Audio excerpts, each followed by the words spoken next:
Hello friends, today we are going to see about the function called days in Microsoft Excel.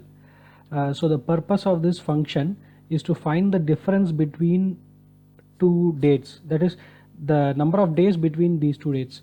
So the cause is very simple. So we will check how to do this. Okay, so there is a column with start date and there is a column with list of end dates.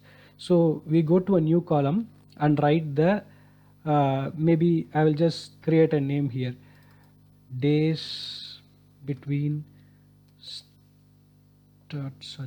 start and end. I have just given a name. Yes, so here we will be displaying the days.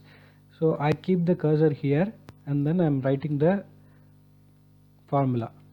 So it will give the suggestion.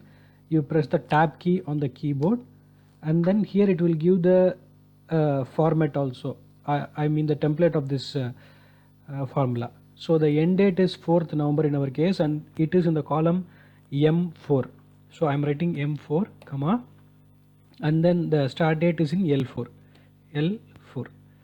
I close this and I press tab, then you can see the difference 1. So the difference between 4th November and 3rd November is 1, and so similarly it has applied this formula to all the cells in this column. Yeah, so this function, days function, it is very simple to use, and we don't do we are not required to do any manual steps to check the difference. It will give the difference as it is. So hope you enjoyed this video. Please do subscribe and support. Thank you.